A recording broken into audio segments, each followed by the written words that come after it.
एक समय की बात है। राजपुर नाम का एक गांव था। उस गांव में राम मोहन नाम का एक गरीब लकड़हारा रहता था। वो प्रतिदिन जंगल से लकड़ियां काट कर लाता और उसे बाजार में बेचता था। राम मोहन का एक बेटा था, उसका नाम था सूरज। एक दिन राम मोहन की तबीयत बहुत ज्यादा खराब हो गई।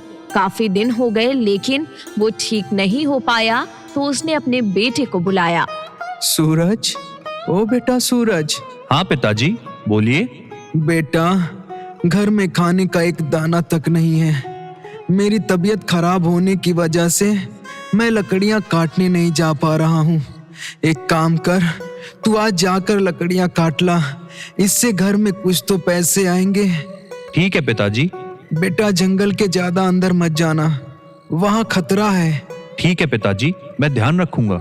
राम मोहन की बात मान सूरज कुल्हाड़ी उठाता है और जंगल की ओर चल देता है। थोड़ी देर में वो जंगल में पहुंचता है और अपने आसपास देखता है। यहाँ आसपास तो कोई सूखा पेड़ दिखाई नहीं दे रहा है जिसकी मैं लकड़ियां काट सकूं।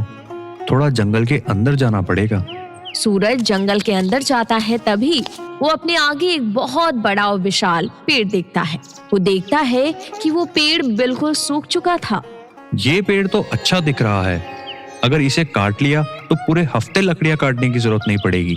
सूरज देखता है कि उस पेड़ पे काफी कुल्हाड़ियों के निशान थे, जैसे पहले उसे किसी ने काटने की कोशिश की हो।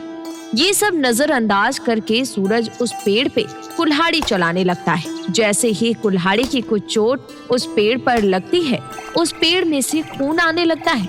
ये देख सूरज घबरा जाता है। अरे, इस पेड़ से ये खून कैसा आ रहा है? पर पेड़ से खून कैसे निकल सकता है? क्या पता ये कोई खास तरह का पेड़ हो।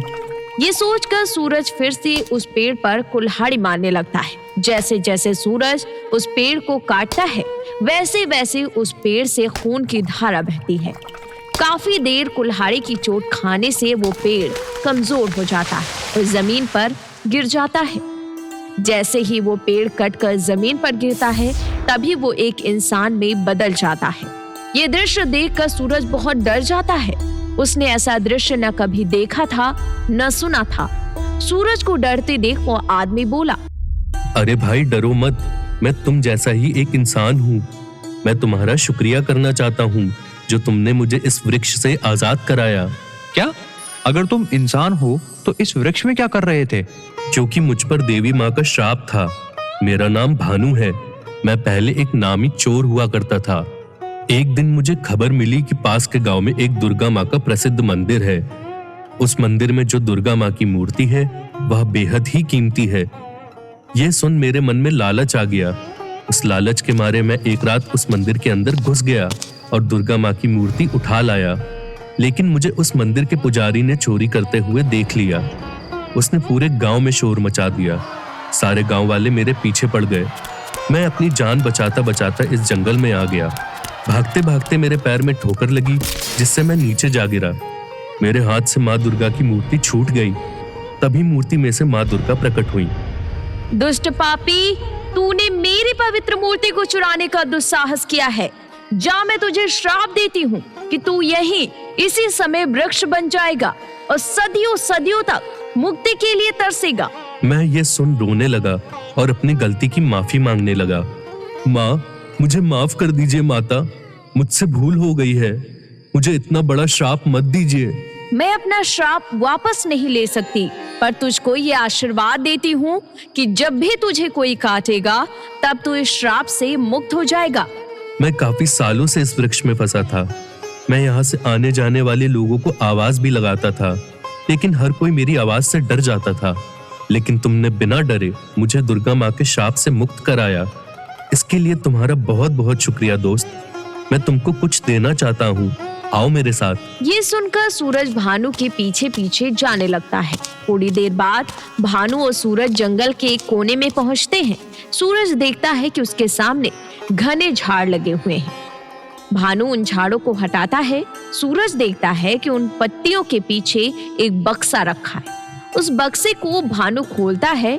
वो बक्सा सोने चांदी से भरा होता है। ये देखकर सूरज चौंक जाता है। मैंने जितना भी धन अपने जीवन में कमाया था वो सब मैंने यहाँ लाकर रखा था। आज से ये बक्सा तुम रख लो। इन पैसों से तुम्हारी कुछ मदद हो जाएगी और इसके बाद तुम्हें कभी लकड़ियां काटने की जरूरत नहीं पड़ेगी। नहीं नहीं, ये मैं नहीं रख सकता, ये सब आपका है। मैं इनका क्या करूंगा? ये बक्सा तुम ही रख लो। तुमने मुझे इतने बड़े श्राप से मुक्त कराया है, यह मेरी तरफ से तुम्हारे लिए है, रख लो भाई। भानु की बात मानकर सूरज वो सोने से भरा बक्सा खुशी खुशी रख लेता है और अपने घर लौट जाता है। उस धन की मदद से अब सूरज और उसके पिता राम मोहन खुशी खुशी रहने लगते हैं। अब उनको किसी चीज की कमी नहीं होती। सूरज अपने गांव में खुद की एक बहुत बड़ी दुकान खोल लेता है। अब उसके दिन अच्छे से बीतने लगे।